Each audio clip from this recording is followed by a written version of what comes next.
After a couple of very tumultuous years, the consensus seems to be that Gibson got back into their groove with the 2018 range. By splitting the traditional and high-performance models, they pacified those who took offence to robot tuners and updated features, while still satisfying their desire to push guitar technology forward. Combine that with a slightly slimmed-down Les Paul range and the reintroduction of Explorer, Flying V and Firebird models, and you've got a pretty convincing lineup. However, we wouldn't be the nerds that we are without thinking we could do it better. With that in mind, I'm Mark from Guitar Nerds, and here are the 3 things I think that Gibson must do in 2019. By the way, I'm not going to be addressing Gibson's financial situation in this video, mainly because I don't understand how debt works, but also because I have absolutely no clue how to solve their financial woes. These are just 3 things that I would do if I was in charge of their guitar division. At CES this year, Gibson showed off a huge range of guitars that included the Star Trek-inspired modern Flying V and the rather swish modern double-cut semi-hollow. And while these new models are certainly eye-catching, the chance of you or I ever seeing one outside of a low-res YouTube video are very slim, because they're limited-run custom shop exclusives. And they're certainly not the only ones.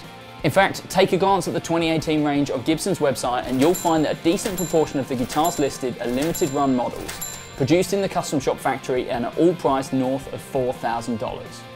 And while it's completely fine for Gibson to produce limited run models for the high ticket buyer, it would be fantastic to see some of these new designs filter down to the regular production lineup. For example, the new modern archtop, which fuses Les Paul styling with a body depth similar to that of an ES125, could fill a huge gap for those of us who want a hollow body but don't necessarily want a 335. Similarly, if you're looking for a vintage style double cut Les Paul Jr. Special, your only option right now is the $4,399 model provided by the custom shop. And while I'm sure it's an incredible guitar, it's a little rich for even the most ardent of fans. With all these interesting models residing only in the top price tier, it's a huge shame that most regular buyers can't reach them.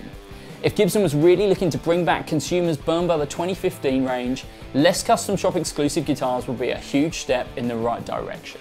The NAMM show is the highlight of the year for guitar fanatics. Currently held at the Anaheim Convention Center, it functions as a one-stop shop for all the new gear launched each January. But one major brand wasn't present at this year's show.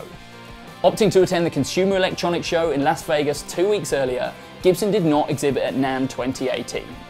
Now, I can somewhat understand why Gibson didn't attend. With their acquisition of Philips, Stanton, TIAC and Onkyo, it certainly makes sense for them to focus their efforts on CES. And of the 2 shows, the Las Vegas event certainly gets more mainstream press coverage, which seems to be key for Gibson. With all that said, their no-show at NAMM does feel like a bit of a slap in the face to the guitar community. While it may not be cost-effective for Gibson to attend, the show really feels like a festival that celebrates all that is good about guitars, and it's very odd that one of the most prestigious brands is nowhere to be found. An impressive booth with a host of new models at NAMM 2019 could be hugely endearing to Gibson fans and guitar nerds in general. For the last few years, the most competitive area of the guitar market has been the £600 to £1,000 price point.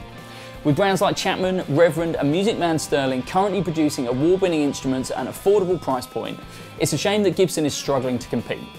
Yes, they have a range of Les Pauls at this price, but they generally feature worn finishes that leave them feeling a little rough around the edges, and nowhere near as polished as their competitors. Epiphone also have a number of guitars that fall into this bracket, but they don't feel like a huge upgrade from similar models offered by the brand at a significantly lower price.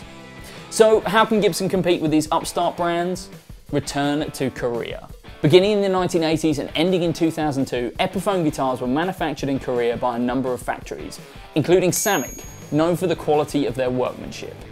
These guitars are extremely well regarded and are seen as quite a step up in quality from the past 2002 models made in China.